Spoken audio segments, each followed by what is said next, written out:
ఒకసారి శ్రీకృష్ణదేవరాయల కాలంలో ఆయన తల్లి చాలా వృద్ధురాలు.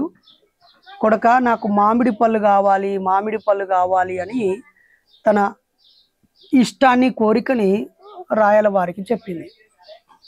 రాయల వారు దాని ఏముంది తెప్పించండి అని తన భటులను పిలిచి చెప్పగానే భటులంతా తిరిగి అలసిపోతున్నారు. ఎందుకంటే అది అన్ సీజన్ అనమాట.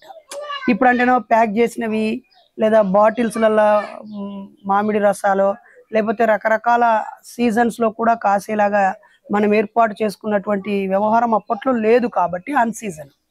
కొంచెం ఈ వెతికే క్రమంలో కొంత టైము గడిచింది. ఈలోపు ఆ తల్లి మామిడికాయలను కలవరిస్తూ ఆ పెద్ద ఆవిడ తుది శ్వాస విడిచింది, ప్రాణాలు కోల్పోయింది, చనిపోయింది.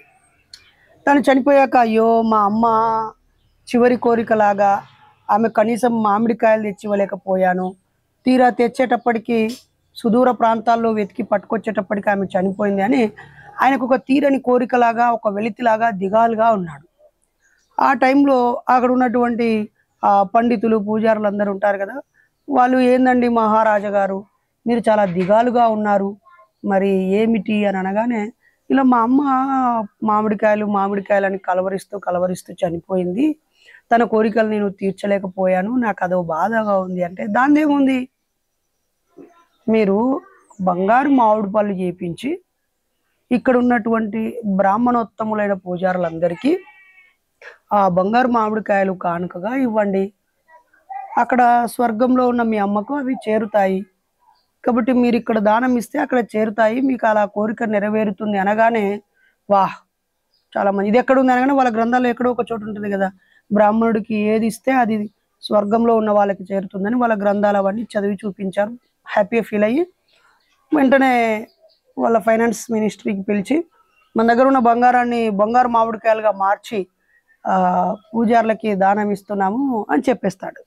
చెప్పగానే రాజు తలుచుకుంటే దెబ్బల కొదవ అన్నట్టుగా మంచి సిరి సంపదలు ఉన్నటువంటి రాజు కదా, ఆయన బంగారంతో మామిడికాయలు చేపిస్తూ గిఫ్ట్గా ఇవ్వడం మొదలు పెట్టేశాడు. ఇక వాళ్ళ దగ్గర ఉన్నటువంటి మంత్రివర్గము లేదా కొడుకో వాళ్ళు వీళ్ళు ఈయన ఇట్లా దానం ఇచ్చుకుంటూ పోతే మన ధనాగారం అంతా ఖాళీ అయిపోతే ఈ రాజ్యం పేదరికంలోకి వెళ్ళిపోద్ది కదా, ఫైనాన్షియల్ క్రైసిస్ వస్తాయి కదా, ఈయనకున్న నమ్మకము ఈయనకున్న ఈ పిచ్చి వల్ల మనకి ఇదేం గోస అని అనుకున్నప్పుడు డిస్కస్ చేస్తూ ఉంటే అక్కడ తెనాలి రామలింగడు, దాన్ని కృష్ణుడు అని మార్చారు, పేరేదో ఉంది సరే. తెనాలి రామలింగడు ఏం చేశాడంటే ఇది రాజుకు డైరెక్ట్గా వెళ్ళి చెప్పే అంత ధైర్యం లేదు, సందర్భం కాదు అని చెప్పి ఆయన కొంచెం మార్పు చేపించి ఆ కొలిమి ఉంటుంది కదా, కమ్మరి కొలిమి అంటే వ్యవసాయ పనిముట్లను ఆ కొలిమిలో పెట్టి సాగదీసి రకరకాలుగా కత్తులు, కొడవలు, గొడ్డళ్ళు షార్ప్ చేస్తూ ఆ పనులు చేసేటువంటి ఆయన దగ్గరికి వెళ్ళి పూజారులందరికీ వెళ్ళి బంగారు మామిడికాయలు తీసుకోవాలంటే మీరు ఇక్కడ ఈ కొలిమితో వాతలు పెట్టించుకోవాలి, ఈడ వాతలు పెట్టించుకున్నాడు బంగారు అది ఇస్తాననగానే ఇక రాజు మంత్రివర్గం అని చెప్పేసి అందరు వచ్చి పూజారులు ఇలా వాత పెట్టించుకుంటారు, పిర్రల మీద ఒక వాత పెట్టించుకుంటారు లేదా బొడ్డు కిందనో ఏనో అక్కడ వాత పెట్టించుకుంటారు, పోయి ఆడ మామిడికాయ తీసుకుంటా ఉంటారు. ఒక పూజారి ఎక్కువ ఆపాక్షణ అత్యాశ కలిగిన ఆయన ఏం చేస్తాడంటే 2 వాతలు పెట్టించుకుంటాడు, ముడి మీద 2 వాతలు పెట్టించుకుంటాడు. అక్కడికి వెళ్ళగానే రాజు ఒక మామిడికాయ ఇచ్చి ఇట్లా దండం పెడతాడు, నాకు 2 ఇవ్వాలంటాడు. అదేంటి 2 ఏంటి, ఇంతకుముందు ఎవరు 2 అడగలేదే అంటే నేను 2 వాతలు పెట్టించుకున్నా అని గోచి కింది కానీ 2 పిల్లలు చూపిస్తాడు వాతలు. ఇదేంటి మీకు వాతలు ఎందుకు ఉన్నాయి అని అంటే అయ్యో బయట చెప్తున్నారు కదా, ఒక వాత వేసుకుంటే ఒక మామిడికాయ, 2 వాతలు వేయించుకుంటే 2 మామిడికాయలని, అందుకే నేను 2 వాతలు వేయించుకున్నాను, నాకు 2 ఇయ్యని అన్నాడు. అంటే ఇదేంది అని చెప్పేసి ఎవడు వేసాడు, ఆ వాతల సంగతి ఏంది, పెట్టినోడెవడు అని చెప్పేసి వాడిని పిలిపియమంటాడు. పిలిపి అనగానే తెనాలి రామలింగడు వస్తాడు, వచ్చి అయ్యా రాజుగారికి ప్రణామములు అని చెప్పేసి ఏంది ఇదేదో అని అంటే ఏముందయ్యా అంటే వాతలు పెడుతున్నామంట. అవునయ్యా మా అమ్మ కోరిక. అదేంటి? అదే అయ్యా మీ అమ్మ చనిపోతూ మామిడికాయలను కలవరించడం వల్ల మామిడికాయలు ఇస్తే ఇక్కడున్న పూజారికి మామిడికాయలు ఇస్తే స్వర్గంలో ఉన్న మీ అమ్మకు ముట్టదని మీరు ఎలాగా నమ్ముతున్నారో, నేను మా బోటి వాడిని మామూలు పేదవాడిని ఇంతమంది పూజారులను పిలుచుకొని నేను వాళ్ళకి ఇవ్వలేను కదా. మరి వాతల సంగతి ఏంది? మా అమ్మ అనారోగ్యంతో చనిపోతూ వాతలు పెట్టు అని ఈడ కీలవాతం వచ్చి ఈడవాతలు ఆడవాతలు ఎక్కడ పడితే అక్కడ మంచి సీకుతో వేడి చేసి వాతలు పెట్టించుకొని చచ్చిపోయింది. కాబట్టి ఆమె వాతలు అన్నది కాబట్టి నేను కూడా ఈ పూజారులకు వాతలు పెడితే అక్కడ ఉన్న మా అమ్మకు కూడా వాతలు పెట్టినట్టు అయ్యి మా అమ్మకు అక్కడ ఉన్న అది పోతుంది అని నేను భావిస్తున్నాను అని చెప్తాడు.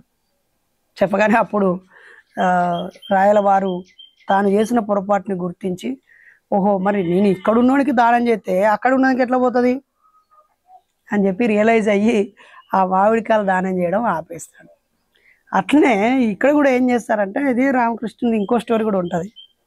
ఒరే మీ ఆవుని మా ఇంటి దగ్గర కట్టేయరా, మీ అమ్మ ఆ కుళ్ళినటువంటి చీవునెత్తురు కారుతున్నటువంటి నది దగ్గర దాకా వెళ్ళి ఏడుస్తున్నది, స్వర్గం పోతలేదు మీ అమ్మ స్వర్గం పోవాలంటే నువ్వు ఆవును మాకు దానం ఇస్తే ఆవు తోకను పట్టుకొని ఆ నది దాటి స్వర్గానికి వెళ్ళిపోతుంది మీ అమ్మ అని ఒకడికి చెప్పిండట రామకృష్ణుడు.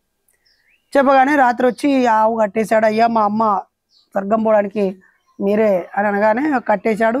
ఆయన ఏదో మంత్రం చదివాడు. తెల్లారి మళ్ళీ వచ్చి ఆవు ఇప్పుకొని పోతుంటారా, ఏం రాది నువ్వు అది ఇచ్చేసావు కదా, కట్టేసావు కదా, ఆవు నాకు దానం ఇచ్చావు కదా అని అంటాడు. అయ్యా మా అమ్మ స్వర్గానికి పోయిందా? పోయింది. ఎట్లా పోయింది? ఈ ఆవు తోక పట్టుకొని. ఇక పోయినాక మళ్ళీ మీకు ఆవేందుకు స్వామి అని ఆవిని పట్టుకొని పోతూ ఉంటాడు అనమాట. ఇలాగే పెరియరివి రామస్వామి జీవితంలో కూడా జరుగుద్ది. ఒకరోజు ఆయన చెరువు వాగు దగ్గర ఉండి నీళ్ళను ఒడ్డు మీదకి ఇట్లా పోస్తూ ఉంటాడు. పోస్తూ ఉంటే అక్కడ ఉన్న వాళ్ళు, ఏం పిచ్చివాడివా రామస్వామి, నీళ్ళని అటు పోస్తున్నావు, ఏమైనా అవి తిరిగి మళ్ళీ ఆ చెరువులోకే వెళ్తున్నాయి కదంటే, అదేంటండి నేను ఇక్కడ పోసే నీళ్లు మా ఊర్లో ఉన్న చేను చిలకలోకి వెళ్ళాలని పోస్తున్నాను అంటాడు. నువ్వు ఇక్కడ పోతే అక్కడికి పోతాయా పిచ్చడువా అంటారు. మరి ఆ పక్కన పిండ ప్రదానాలు పెడుతూ పూజలు చేసుకుంటూ ఎక్కడో ఉన్న స్వర్గంలో ఉన్న వాళ్ళకి పిండ ప్రదానాలు ముడతాయని, ఇక్కడ పోసిన జలాభిషేకాలు అక్కడ వాళ్ళ మీద పడతాయని, మీరు అక్కడ పడతాయని నమ్మితే తప్పలేదు, కానీ నేను మా పక్కూరులో ఉన్నటువంటి మా పొలంలోకి నీళ్ళు పోతాయంటేనే తప్పు అంటున్నారు ఏంటి అని అంటారు. భలే చమత్కారి పెరియార్ రామస్వామి. ఇలాంటి ఎన్నెన్నో మహానుభావుల జీవితాల్లో జరుగుతూనే ఉంటాయి. మరి వాటన్నిటిని మనము స్మరించుకొని ఇప్పుడున్న కాలంలోకి అనువదించుకొని మనం ఎలాంటి అర్థం లేనివి పాటిస్తూ ఆచరిస్తూ అజ్ఞానంలో కొట్టుకుపోతున్నామో ఒకసారి ఆలోచించాలని ఈ సందర్భంగా కోరుతూ, మరి తెనాలి రామలింగడి సమయస్ఫూర్తికి హ్యాట్సప్ చెబుతూ, ఇక్కడెక్కడో దాన ధర్మాలు చేస్తే ఎక్కడో ఉన్న వాళ్ళకి ముడతాయనేది పూర్తిగా నాటకమో బూటకమో. చచ్చిపోయినాక ఇంకా ఏమీ లేదు, తిరిగి వచ్చేది లేదు, స్వర్గం లేదు, నరకం లేదు, ఆత్మ లేదు, పునర్జన్మ అసలేదు.